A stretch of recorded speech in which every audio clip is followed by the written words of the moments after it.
సరస్వతి సేవాశ్రమము. దాంట్లో ఒక తాతగారు ఉండేవాళ్ళు. ఆ తాతగారి దగ్గరికి ఈయన శశికుమార్ అనే ఫోటో స్టూడియో గవర్నమెంట్ ఎంప్లాయ్ ఆయన వచ్చేవాడు. వచ్చి వాళ్ళ మేనకోడలు లావణ్య కేర్ టేకర్ లా సెకండరీ చదువుతుంది.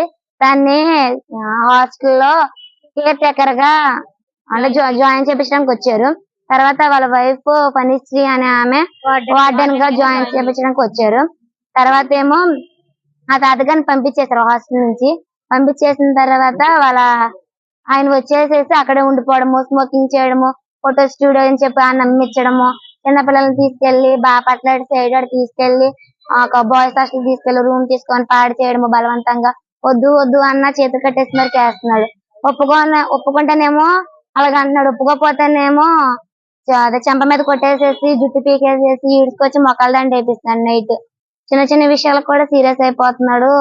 ఏంటో మళ్ళీ ఏంటో మీ బాయ్ ఫ్రెండ్స్ ఉంటే చెప్పండి, అక్కడ తిప్పుతాను ఇక్కడ తిప్పుతాను, ఎదురుకున్న అపార్ట్మెంట్ లో రూమ్లు ఇస్తాను, ఆ రూమ్ లో పంపిస్తే ఈ రూమ్ లో పంపిస్తాను, పోలీసు వాళ్ళతో నేను మాట్లాడి చుట్టూరు కాపలా పెట్టిస్తాను, ఇష్టం ఉంటే చెప్పండి ఇదని చెప్పి అంటున్నాడు సార్.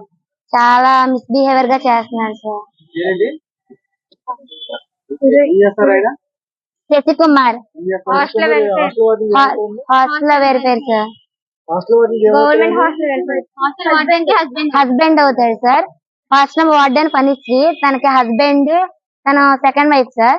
ఫస్ట్ వైఫ్ ఏమో మన స్టూడియోలో చేస్తే రఘుకుమారి, తన ఏంటో ఫోటో స్టూడియో చేస్తే, సెకండ్ వైఫ్ ఏమో పనిశ్రీ తన హాస్టల్ వార్డెన్ గా పెట్టాడు.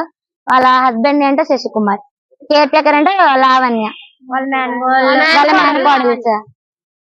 వాళ్ళ కింద పనిచేసే జ్యోతి ఏంటో మాయ మాటలు చెప్పి తీసుకెళ్ళింది సార్. వాళ్ళ అక్క ఏంటో ఇక్కడ ఐస్ చేస్తా ఉంటాయి సార్ పిల్లల్ని. బాపట్ల తీసుకెళ్లాడు సార్. ఫోటోషాప్ అని